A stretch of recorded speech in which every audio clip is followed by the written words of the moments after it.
Hey, BassGeek here, and do you have problems with sissy sticks? You know what I'm talking about, spinning combos. Well, I've got your complete guide on how to fix that right now. Ah yeah, geeks, today we're talking about the sissy stick, the wimpy whip, the egg beater, you know, spinning gear. It's something that a lot of us guys, us power anglers, we could care less about. But it's got to be in your arsenal. You've got to use it. With the pressure on the lakes nowadays, you better know how to use spinning gear. And we're gonna cover some basic stuff. I wanna do this video. We've done the how to line, and we're gonna talk about it from lining it to casting it, retrieving it, little tips that are gonna help all of you be better with spinning gear, and maybe some things that even you seasoned vets didn't know about. So to start with, we're gonna spool up this new combo right here. This is a professional from TFO. As you can see, great bang for the buck rod. Now this is a heavy, fast action. And the reason why I'm using a heavy spinning rod is because on one of my favorite lakes, the smallmouth get about 80 feet deep about this time of year. So you're using such heavy jig head minnows to get down there to them that it helps to have a little bit heavier rod to get there. Now you could use a bait caster, but they don't free spool as well. So I like my spinning combo to get it down there a little quicker. And we're going to talk a little bit about different leaders and different situations, but right now we're going to talk about this. The base of this I would do on every single spinning rod that I have until we get to the leader length. So I do things a little bit differently than most guys. Most guys will put about a quarter of monofilament on here. Well, monofilament, especially the cheap stuff that you're going to want to put on here, it tends to decay after a while and get tacky. So I just like to get on Amazon and buy a spool of some really cheap braid, and I'll put it on there. Now a lot of you are going to say, well, braid will slip. Well, I'm going to show you what I do to keep that from happening, and how to keep a lot of the line twist out. With spinning reel, you're never going to keep all of it out, but I'll show you at least where to start and how to make sure that you have a good tight wound line. So geeks, you know I'm a big fan of canine line, and I know we don't change lines a lot. We wait till maybe a line fails. All lines, by the way, fail. There's always bad spots in every single spool of every line that you buy. I hate to tell you, but it's true. I will tell you this. There's a little bit of confusion. I have actually sent guys packs of line because they've tried canine in the past, and I think the confusion comes around this. Back in the day, copolymer was almost a dirty word. So branding wise, Canine came out with this, which is a copoly, but they called it fluoro because it is fluoro. It's fluorocarbon. It's a copolymer, so it's got a little bit of stretch. It's still super clear. It's natural or neutrally buoyant, but it's very good line. I love this line for crankbaits, for chatterbaits, for spinner baits, for spy baits, that sort of stuff. But it's not 100% fluorocarbon, even though it says fluoro. It is a copolymer. It is a great line, and it is very, very affordable.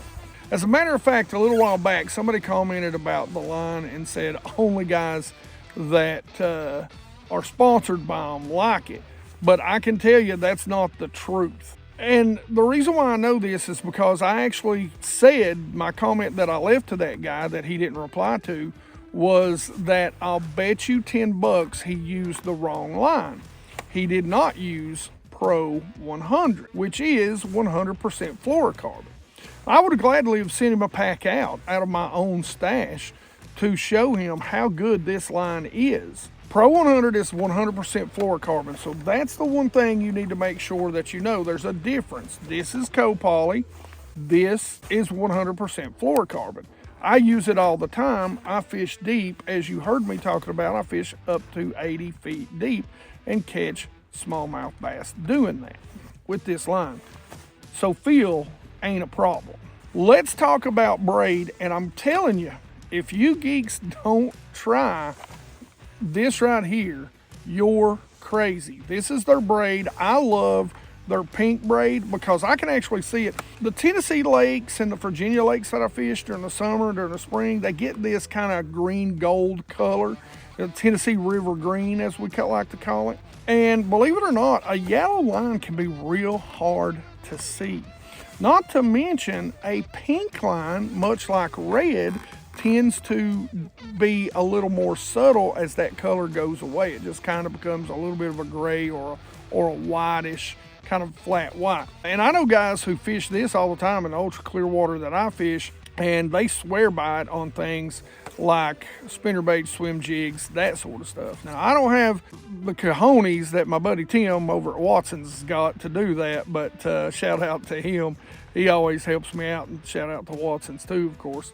But this is my favorite to back these reels. Now, this is 10 pound, and we're actually not going to put this on, and I want to show you a little something when it comes to diameter. This is 8-strand braid, so it's super smooth, but it's super small. I'm going to give you a little bit of a difference. 10 pound is like 12 millimeters diameter, right? So 0.12. 20 is 1/6. Now let me show you, it's 0.16. Let me show you a little different. Now this isn't apples to apples, but I will show you this. This is 4-strand. This is Power Pro. This is 10 pound test line, and it is, let's see here. This is 10 pound. It's 4-strand. So it's made to be a little rougher, come through grass and stuff a little bit better, but that is 0.15. So it is almost as thick as the 20 pound test by Canine. Now let's get this rod lined up. So the very first thing you're going to do, run it through just the first eyelet of the rod right there. This is before you're going to tie your knot or you do anything. Drop your bail, and now we tie our knot. And we are going to tie a uni knot.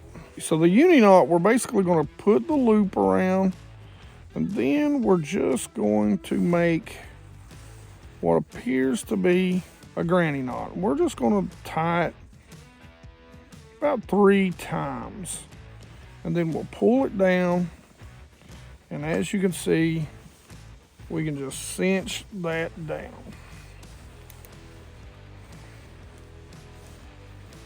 So the tighter you pull on that, the more it's going to cinch. We're going to go ahead and cut. There, we've got it cut. So again, a lot of people are going to want to put that mono on there to keep it from sliding, but there's an easy trick to this. What we're going to do is we're going to see which way that braid is going to put on there. So once we see which way that braid's going to turn, we're just going to put a little piece of tape, and we're going to make sure we get both of those and the knot. I like black electrical tape, and it really doesn't take a lot. We're just going to cut it this way. So we're just going to make sure that it's going the same way. We're going to put our tape right over that, over the knot, over the line. Then we're just going to get a turn or 2 on it. This is what I was talking about. If you'll notice, the line is coming off this way, and the reel is spinning that way.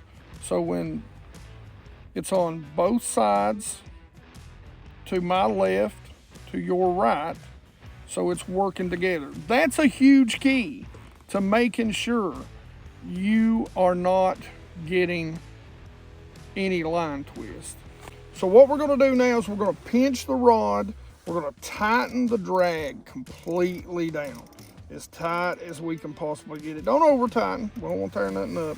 But we're going to then pinch the line between our fingers. We're going to hold it with tension. We're going to set that spool down on the ground right beneath our first eye, and then we just begin to reel. Now this is some cheap braid. We're going to fill it up about 1/4 of the way, And you can see how it's going on, and you can also see how it's coming off the spool. Okay, so there we go. Now we've got it a quarter of the way. What we're gonna do now is we're gonna cut this line, and we're done with that. So today, because we want our baits to fall as fast as possible, we're gonna put the 10-pound test canine on there.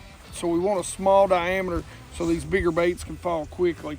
And so what we're gonna do is we're just gonna tie a double uni knot. Always put your sticker right there so you can get it back and you can strap it down again. So this is 150 yards. And we're gonna look at it, and it does come off. Let's see, hold that there, Mike. I just wanna see how it's coming off. Okay, so this is a big deal right here. This comes off differently. So when we put it on, we're gonna wanna turn the back. So this line, for example, was coming off this direction, right? So this line with the label facing me was coming off this way. This line is coming off the opposite way. So we're gonna want to turn it this way so it goes the same as the way that we're spooling it on. All right, geeks, I've already got this spooled up, but I want to show you a little trick. Let's say you tie it on and you forget. So we've not spooled it up, we just tied the knot on. So let's say you've tied it on and you close the bell and the line looks like this. So you go to close the bell and nothing happens, right? You've got it tied on already, but nothing's happening. So all you got to do is take your spool off, open the bell, put the spool back on. Now remember, I've already got it, you know, spooled up some with our backing. Tighten it back down because we're going to put our main line on, and there you have it. So don't worry about breaking your knot or tying it. Now let's tie our knot and put our main line on. So we're just going to tie a double uni knot. And basically what it comes down to is kind of 2 overhand loops. So you just bring it over. I'm going to go around each 3 times. 2, 3, and then I'm just going to cinch that down. Now, big key here to getting the other side is making sure you're not wrapped. There we go. And then you're just going to, again, make that loop with your tag in. And you're just going to wrap it through that loop about 3 times. You're going to cinch that down, and then you're going to pull them together. Cut your tag ends. I like to cut them as close as I can cut them, so I get them in there pretty tight. Cut one, and then the other. Now, you're going to do the same exact thing, since we know it spools this way, the same way this is turning, right? We're going to lay it down this way. We're going to pinch that line between our fingers, and we're just going to start spooling it up.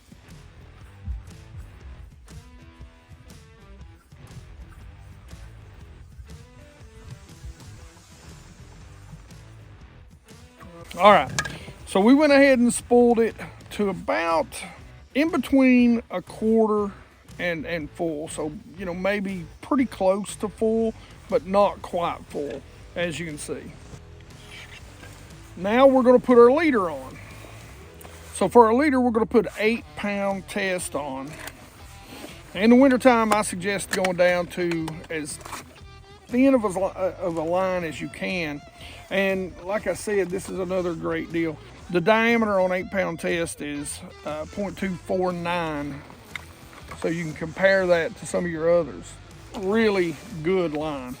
So what we're going to do here, again, we're going to take that sticker and we're just going to stick it there out of the way because we will use it to keep this from coming off.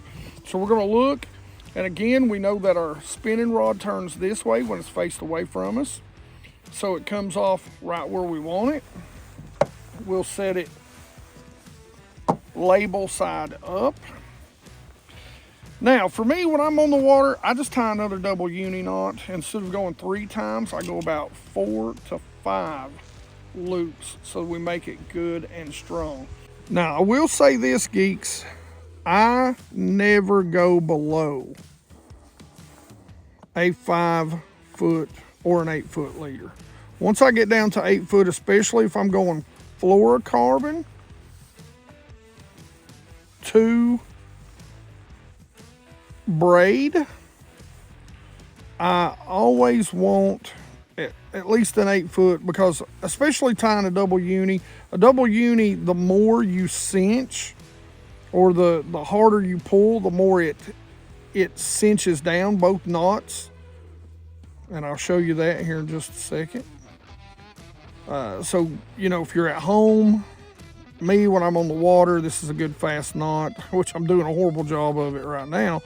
But this is a good fast knot I can tie and get back out and get back up and get back to fishing. And I've caught a ton of fish on this, good size fish, 4 or 5 pound smallmouth that are on the bed. But like I said, we're going to do it about 4 or 5 times, and then we're going to cinch both down. And then we're going to cinch them together. And that is the fail point if you set the hook, because me caveman, me set hook, okay? I'm just that guy. Even with the spinning rod, I'm gonna swing away a lot of times. And the bad thing about the uni knot is where it pulls together, where braid doesn't have any stretch to it and fluorocarbon stretches but doesn't bounce back. It'll snap that uni knot when you get it down to around 5 feet or less of a leader. So I would suggest definitely another knot if you want to tie a leader that is shorter than 8 feet.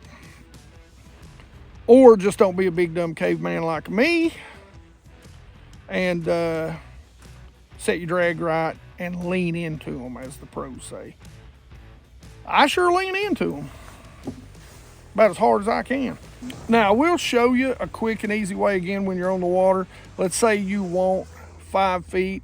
Well, I'm about 6 foot. I'm like 5'11". So I'll just go ahead and say, okay, here's a 5-foot leader. Now, what we're going to do today is I'm going to put about a 20-foot leader on. So I'm going to go 1, 2, 3. That's 15. That's 20 right there. And so I'm just going to set this down, and I'm going to do the same exact thing. I'm going to hold it.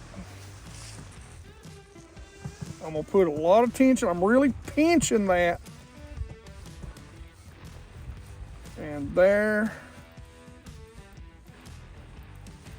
we have it. Now, something that I do with this is I love that KVD spray. I'll put that on the night before, treat this, and it works great.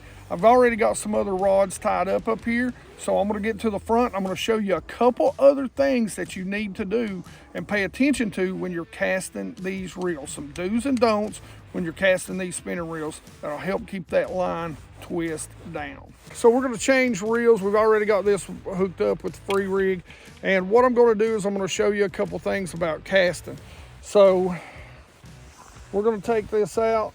Now me, I like to hold my rod between these 2 fingers. If you've got smaller hands, you can hold it right there. So what I like to do a lot of times, and the reason why I like to do that is because when I cast, I can use this finger to feather that, get a soft entry, or stop the line completely if I've overcast, or if I've undercast, or if I'm just getting ready to do anything stupid, which I do a lot. But It'll also hold that line tight. I stop it a lot of times right before it goes into the water so you can get a quieter entry. And you'll hear me do that a lot of times in my videos. Now, once I've stopped it with my finger, I'm always going to close the bail by hand. Now, if you've got a little bit of slack, one of the things that you want to do is let that bait fall, but once it hits the bottom, you want to just get the slack out by raising the rod so that it's not looped up. Then you can reel down to the bait. Try your best to keep the slack out and pay attention to it, because as you pull this bait, if you give it a lot of slack, it can come off. And you can see right here, this reel has no loops in it whatsoever. So that's one of the big keys for me about keeping it out. Now, let's say you get a loop knot. One of the things that you can do to get it out, the best way to get it out, loosen the drag completely and pull until it comes out. Even if you have 3 strands coming out, pull, because you'll get to the end of it. Another tip, as you're pulling line out, put it in the water. The water will beat up on that line and it'll cause a little bit of resistance, and it'll keep it from looping like it will on the deck of your boat or on the ground if you're on a pond. The reason why you pull it off and throw it in the water is because it beads up, but the weight of the water and the surface water, that friction, I don't know the right term, but it'll hold that line down, and you know, kind of like the spool does when you spool it in. Leader length. The last thing we're going to touch on has definitely got to be leader length. Now, because I'm dropping this 80 foot down, I want a little bit longer leader. Now, I spoke to you earlier about pulling the leader length off. Now, let's say if I'm going to use a drop shot, a lot of times I'm going to use a little bit longer leader with a drop shot because I want to hold it in place. May use a 10 to 15 foot leader. If I'm using, let's say, a Texas rig around maybe some brush piles, or a lot of times one of my favorite things to do for bedding smallmouth bass, I may only use like an 8 foot leader. So it really depends a lot of times on how much leader you want, how much you want to come through the guides, which to me on a spinning rod, if you're using a uni knot, a blood knot, an FG, a SG, whatever else, it really doesn't hurt coming through the guides. So leader length can be used for a lot of different things. You know, drop shot, I'm probably going to use that 8 to 10 foot leader. But like I said, unless I'm using an FG or something like that, when I'm going fluorocarbon to braid, because of that shock, especially in the double uni where it tightens down, I am not going to allow that to get under, say, 6 or 8 foot long. I broke off so many bass learning that lesson early on that it's just not worth it. Even in the clearest of water, though, most of the time, you can get away with a good solid 10 to 15 foot leader.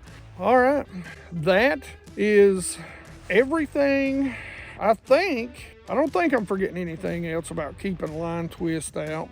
Maybe don't put a free rig weight on there. You can see how it's wrapped around. But I think that's about everything I can tell you about keeping the line out, keeping twist out of a spinning rod. I fish them more and more, you know, so I'm a fan of a sissy stick, I guess, you know. The egg beater. Some of you young guys aren't going to understand that, but we'll flash up a picture of it. You know, old school egg beater. So we're going to go back and do, during the winter time, a few more of these kind of really basic things, put a little more advanced tips into them, do them a little bit differently than everybody else. But another video that you might want to check out that's good for beginners is this video right here. All right, geeks, let's see who won the December BassGeek Bait Works box. I'm going to send you out an A rig. Hopefully you geeks will get a chance to get some dubs and trips in there.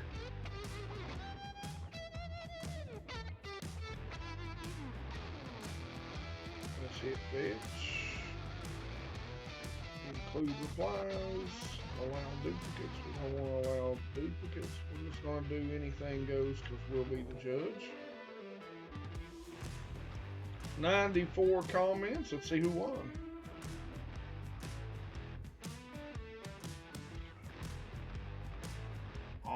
right, at Harry, I'm not gonna butcher your last name. Another great video, hashtag A Rig by the BassGeek. I have never given it a chance, but you just give me the confidence. Thanks. Well, you're gonna get a chance to do it now, sir. Congratulations. I'll reach out to you, let you send me an email. We'll verify your account, and hopefully, like I said, you get to catch some dubs and some trips on an A-rig, because it can be done. And it's about the 5 rods that I would love to have and why I use them. So check that out, it'll help you out. Otherwise, questions, comments in the comment section below. You geeks know I love to talk about bass fishing with you. Like it if you like it, don't forget to subscribe. Make sure you ring that bell. You geeks rock.